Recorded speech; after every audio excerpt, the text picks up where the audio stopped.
As always, Ted kicks off. Who do you have as your winner of the weekend?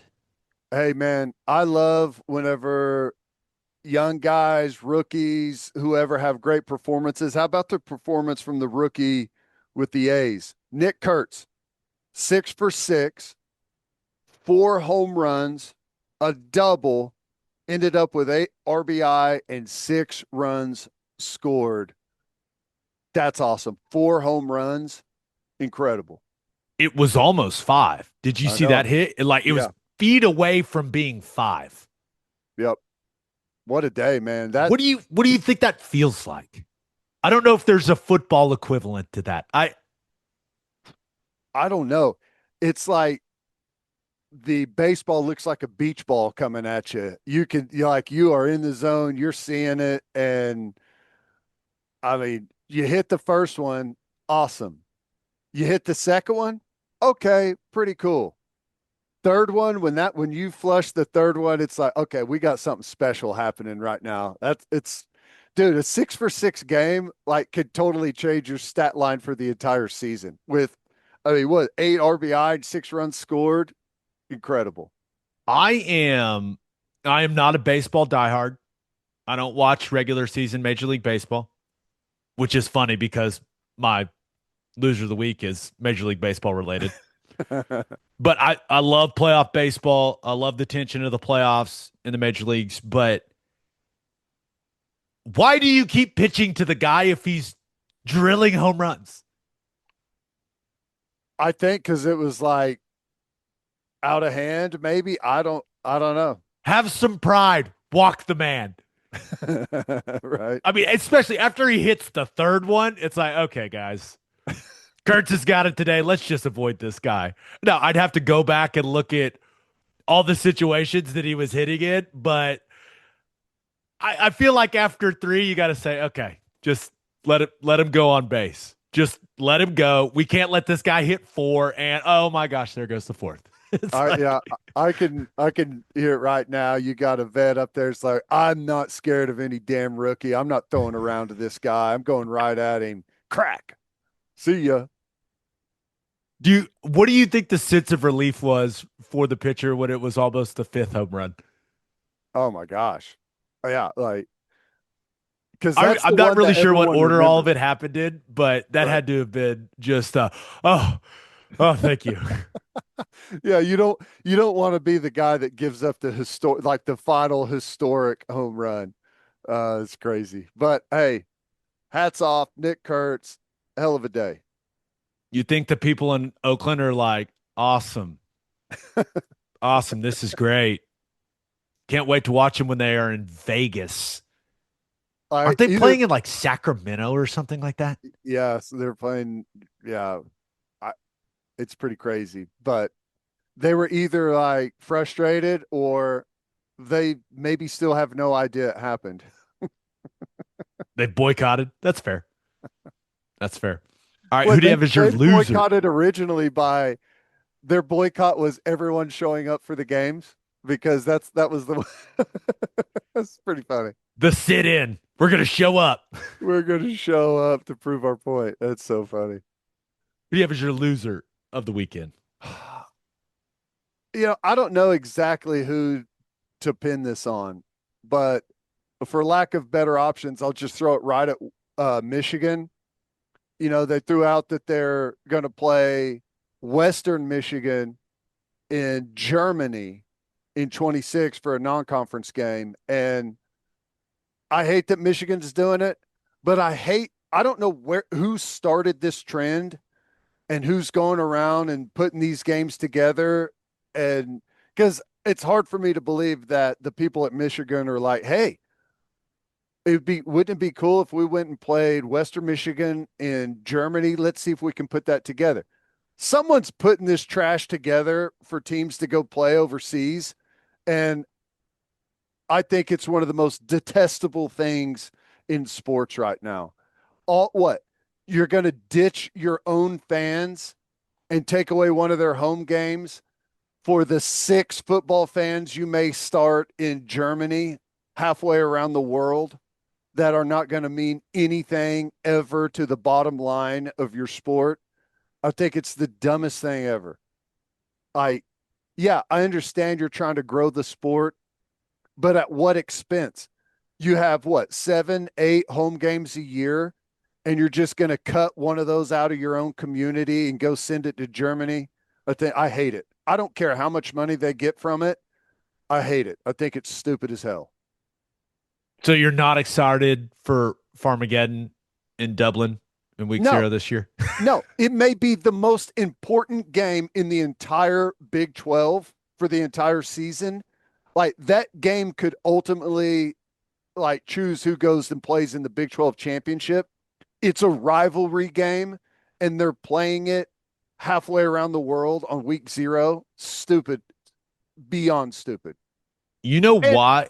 the fans, as long as they continue to allow their schools to get away with it, it's going to continue to happen.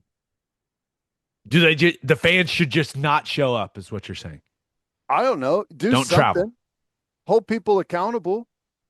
I it what happens over and over and over and over is the people in charge continue to prove that everyone has a say in college football and what's going to happen except for the fans. You just have to continue to throw money at it. You don't get any say in the format of the sport, where the games are played. You have no say. You all you get to do is continue to throw your hard-earned money at it. That's all you're good for. When I saw the announcement and I saw your tweet about it, which just beautiful sarcasm, my friend. Beautiful. But I was trying to figure out like why would they do it?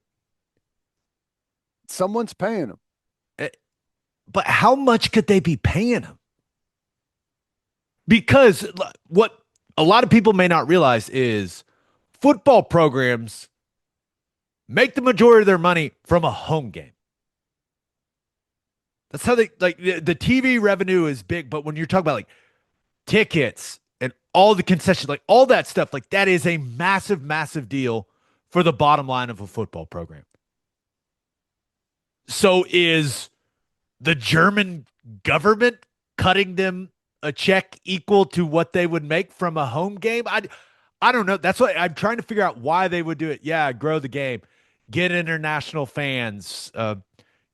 Maybe there's a German recruit every couple years that could help you, like something like that, and that those people become Michigan fans because you go play over that. That seems kind of unlikely, but okay if you want to throw that out there. But are you trying to get sponsorships from German businesses? I don't know. Like I was trying to figure out why they would do it, and I couldn't really figure anything out other than, hey, it's kind of cool to take your players to Germany and let them have that experience. Other than that, like I can't think of much of a reason why they would do it.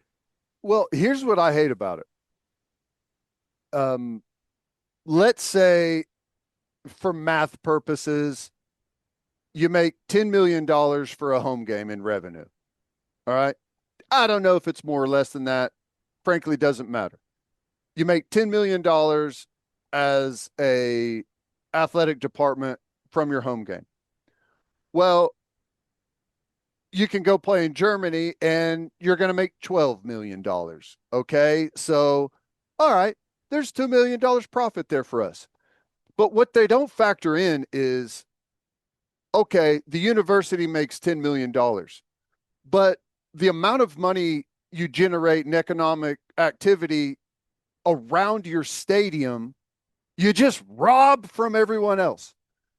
Hotels, bars and restaurants, vending, all of these people in your local community, it's a huge driver of economic activity that helps everyone local, right?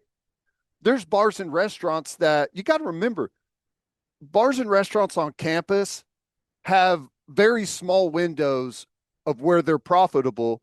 A big chunk of the year in some of these college towns, I mean, what you got 40,000 students that are gone out of town, go home for the summers. So you have these small windows during football season and to a lesser degree during the spring. Like those big weekends drive such a huge number for your overall profit margin, like to stay afloat. And the more of those you pluck out of your own community, you're just keeping the money for yourself and everyone else can kick rocks. Yeah, sorry. I know you're there every year for us and you make this environment great and you make it a reason why people want to show up is because of the bustling activity around these stadiums and all of the people that show up. Not important to us. The only thing that's important is the amount of dollar bills that we get coming in. Everyone else, to hell with you. I think it's clear how you feel. One last thing on it. One reason it annoys me, Michigan now has 2 weeks to prepare for the OU game because they're going to have week 0. They don't have a week 1 game. They'll have 2 weeks to get ready for the Sooners coming to Ann Arbor next season. Right. If I was a player, I'd be furious if one of my buys was week 1. Yeah. That is not how you draw it up. Right. Not at all. But yeah, Right. they will. That was maybe my first thought. Well, my first thought was, oh, I can't wait to hear what Ted thinks about it. He's going to hate it so much. And then my second thought was, oh, they're going to have two weeks to get ready for the Sooners. They'll have to readjust to the time change, but yeah, they'll have an extra week of prep for OU next season. Yeah, well, it's all worth it because 3 people in Germany are going to buy a Michigan jersey. So it's all worth it. Can I get your best go blue in a German accent? German, go blue. Go blue. Hey, that was pretty good. Well, that was stupid. So let's get to my winner and loser. But first, 3 things matter in banking: service, service, and service. And First Fidelity Bank's commitment to exceptional service is more than a promise, it's their foundation. FFB has been by your side for over a century, and they are honored to be a part of your journey. Banking isn't about where you've been, it's about where you are headed. Open an account at an award-winning bank today at ffb.com. At First Fidelity Bank, we go where you go. And go to opolisclothing.com and use promo code TED for 10% off our podcast merchandise and the best OU gear out there. That's opolisclothing.com and use promo code TED. Buttery soft and 10% off. And we found some amazing shirts we need to tell you guys about. Poncho. They make the ultimate outdoor performance shirts for men. Fabric's lightweight, breathes incredibly well, and dries fast. You can get them both short and long sleeve. You can choose regular fit or slim fit, and Poncho's got great color and pattern options as well. This shirt is built for whatever you want to throw at it. Getting outdoors, travel, backyard barbecue, date night. And Poncho wants you in a shirt you love, which is why they're offering free shipping, free returns, and free exchanges. If you've been looking for the perfect shirt, something breathable that fits great, feels even better, and stands out in a good way, give Poncho a try. Go to ponchooutdoors.com/OKBreakdown for $10 off your first order. That's Poncho, PONCHO outdoors.com/OKBreakdown for $10 off and free shipping. Go try one out. They're nice. Yes, they are. For my winner of the weekend, give me the Cincinnati Bengals. Finally got the first round pick signed. Last one to do it, but they got it done. Ted, they got a deal with Shemar Stewart done, 4 years, $18.97 million fully guaranteed. That includes a $10.4 million signing bonus. And they got him to agree to the new roster language that they wanted in there. So a rare contract win for the Bengals, even though they've gotten a ton of negative press because of this exact issue. But hey, they ended up getting what they would wanted. All they had to do was shuffle some money around of his signing bonus. He got $500,000 now instead of in December, and you've got your first round pick in camp. Yay. Yeah. Yeah. And it was you felt like I'm not super tied into the NFL contract language and everything, but there's becoming more and more guaranteed money. For the longest time, there was hardly any guaranteed money, and you're starting to see way more guaranteed money. And it makes sense that the teams want a little bit of safety in some of that guaranteed money. It's guaranteed if you don't do something totally reckless down the road. I I don't think I've ever said this, but after this was initially reported, I think a lot of people went, "Oh, here we go, the cheap Bengals. This is what they do." I've been on the Bengals side during this whole thing, and a lot of people, they just have assumed the Bengals were in the wrong because they have the worst reputation in the league when it comes to being cheap. Yeah. Some people are like, "Oh, they're trying to put some weird language in this guy's contract. They're trying to screw him." The language that the Bengals wanted and ended up getting is completely reasonable to me. Yep. Like, hey, your contract is guaranteed, but we can void future guaranteed money if you go out there and you do something crazy. Yep. If you commit a crime and you go to prison, we ain't paying you. That seems perfectly reasonable to me. And so I don't think I've ever said it, Ted. I have been on the Bengals side, and I do not like the Bengals organization. I had an official meeting with them at the combine. Within the first minute, they said they couldn't draft me because I didn't have enough dirt. They're like, "Give us the dirt." Marvin Lewis, I'll never forget it. "Give me the dirt." "Coach, I'm sorry. I'm just kind of boring." "Well, can't draft you." "Okay, good talk." Went and did a workout for him. Guy pulls me aside afterwards. "You were by far the best guy, but we can't sign you." "What?" Why didn't you tell them you ate too much pasta at that one event? I should have. That's not what happened. Well, yeah, I'm just gonna keep letting people think that's what happened. It's fine. It's fine. Yes, I was a I was a fat boy. In this situation, that's what you should have played it as, right? Like, I clearly played it all wrong. But I don't think I've ever said, "Oh, the Bengals are in the right on this thing." But I think it's perfectly reasonable to put language in a person's contract that you're about to pay $19 million fully guaranteed and say, "Hey, man, if you go do some crazy stuff and get thrown in prison, we ain't paying you. We're not paying you millions of dollars while you're locked up." Yeah, that's perfectly reasonable. Now, could Mike Brown and the Bengals have done a better job of how they presented this to the public? Of course. They could have made it very clear early on. Once Shemar Stewart commented on this initially, like, "Hey, no, we're not trying to do anything weird. This is what the language is. And we think that's perfectly reasonable." And it is.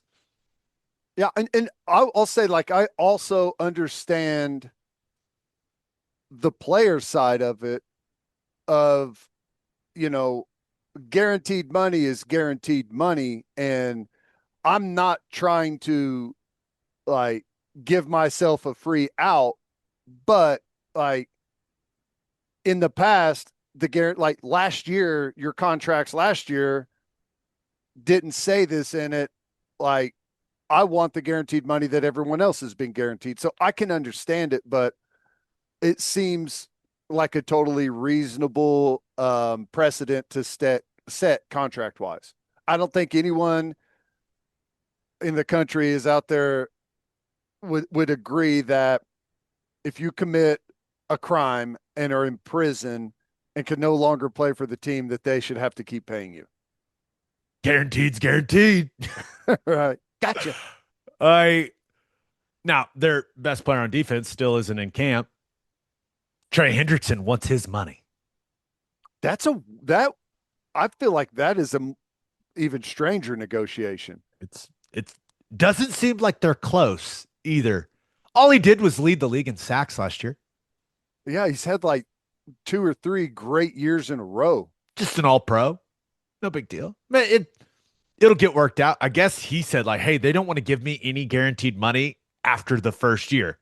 Yeah, don't do that, Trey. We were teammates in New Orleans. Yeah, don't sign that. Yeah, it'll get worked out maybe, but I'll always wonder, And it was one of the dumbest rumors I'd ever heard, but it was people were going, well, could Shemar Stewart come back to A&M for another season? We'll never get to know what the process would be like if a first round pick tried to go back to college. Now, I the way I read that was he was going to go back and practice with him, right, to stay sharp. Oh, there were some people, and he went back there and he's been working out there and he's been working out with their team. But there were some people that were like, well, what happens if he did just, want to play? Yeah. What would happen? Well, it is interesting that there is the rule in college that you can come back and you can practice with the football team. And you remember Nick Saban, who he had a quarterback come back and run scout team as a look for some quarterback that they were going to face. And, that is an interesting spin on things. Like, at some point, do you get a professional scout team in college football? Ooh, that'd be fun. You're on to something. Think about it. You want to, Get you some scout team reps at tight end. you want to strap it up, brother? No, thank you. Oh gosh. You'd have to pay me so much money. Oh my gosh. All right, my loser of the weekend. Some rare Major League Baseball talk from me here on the pod, Ted. The New York Yankees. Now, Yankees have dropped 7 of their last 10. Not good. They are 14 and 23 since June 13th. That is the second worst record in baseball in that span. They have gone from being, I believe, 4.5 games up in the AL East to now 6 games back of the Blue Jays and in second in the AL East. Ouch. How about the Blue Jays' best record in baseball right now? And Aaron Judge is headed to the IL with an elbow injury. Now, the bad news is from his quotes, from the interview I saw, he can't really grip a baseball and throw it right now. Not good. That's a detriment in baseball. When you're an outfielder, not great. But the good news is MRI revealed no UCL damage. This is not a Tommy John situation. But squad is slumping, and now their best player is hurt. Not exactly where you want to be, Ted, if you're the Yankees. Nope, not good. Maybe it was foreshadowing when Aaron Judge got drilled in the face with that baseball whenever he was jogging onto the field. It was a sign of things to come. But, yeah, it's not good. Yeah. Well, I guess ultimately it's a really long season. You need your stars healthy at the end whenever you get to the playoffs or get close in those playoff races down the stretch. But yeah, you need your star players, not just for winning games, but it's a hit to baseball whenever you got a bunch of stars that are injured and not playing. He leads the majors in batting average and is second in home runs and RBIs. So that's not the guy you want on the IL. No. I don't know what it says about me, but when I was reading about this and watching some of his comments,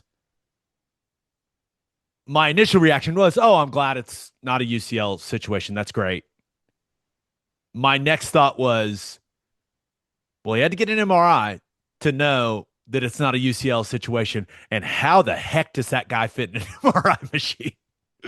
He's got just put that big long ass arm in there from the other room, I think. I don't know. Is there like a special just arm MRI machine for baseball players, or does he have to get all the way into the tube and hear that? Anyone that's had an MRI knows what I'm talking about with the noises, but anyone that hasn't is like, what is he doing?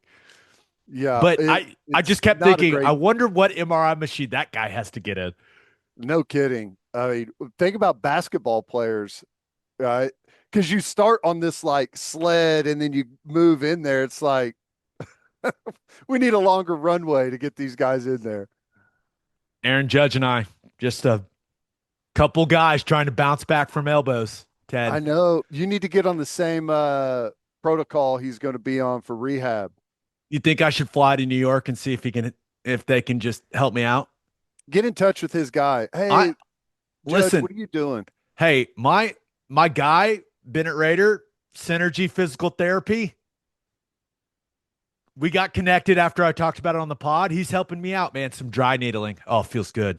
Okay. I'm getting better All slowly but right. surely. I'm getting better. My man Bennett's helping me out. Okay. Hit him up if you're into dry needling. I'm getting the good stuff, Ted. Needles in, electrodes hooked up to the needles, running the Ooh. electric current through it. Oh, Ooh. How but about that? it's like an elbow and maybe like tricep thing. It's getting better. But I originally just thought it was like a golf elbow thing. I think it may be a little more complicated than that. But my man Bennett's helping me out. I'm going to see him this afternoon. In fact, Okay. so Look at you. who's going to be back? Who's going to be back first? Am I going to be playing golf or is Aaron Judge going to be playing baseball first?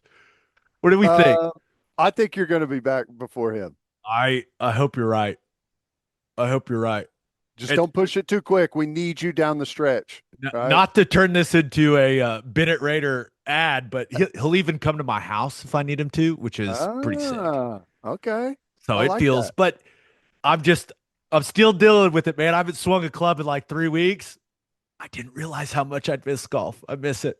Hey, dude, you're going to get one of the greatest benefits, though. The further away you are from golf when you come back, you're going to play your best round to date whenever you get out there for the first time. Oh, I All needed those that. bad habits, you'll forget about them.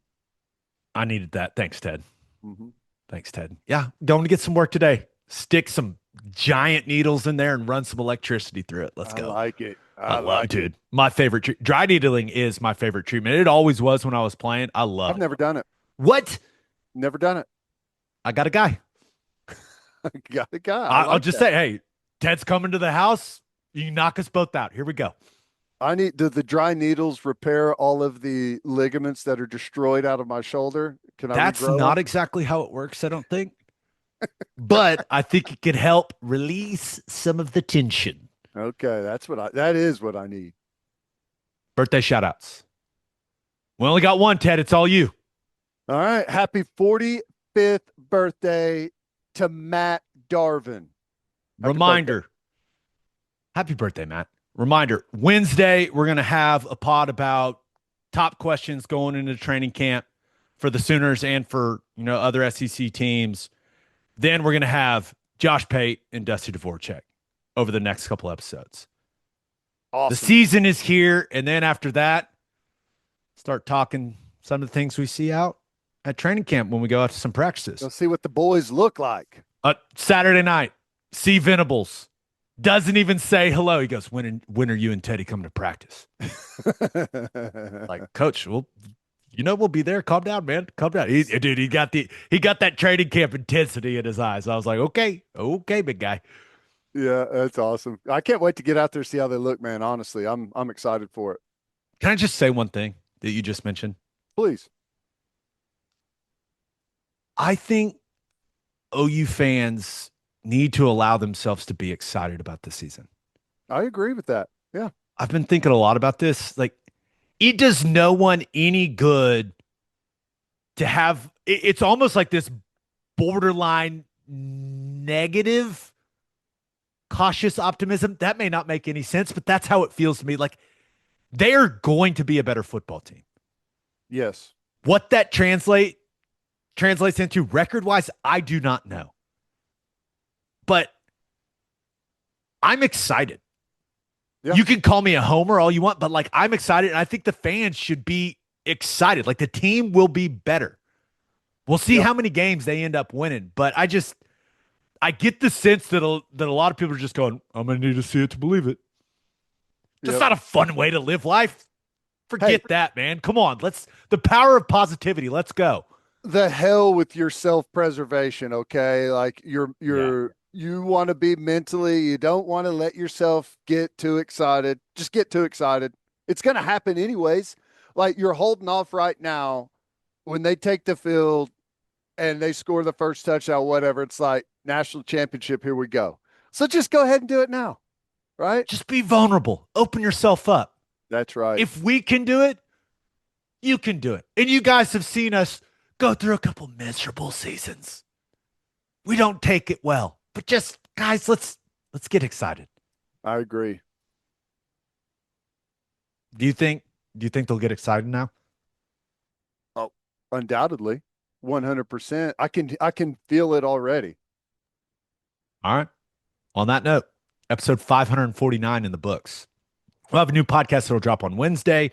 Just a reminder, please subscribe to the podcast wherever you listen to podcasts, and please subscribe to our YouTube channel. Make sure you check out our website, okbreakdown.com.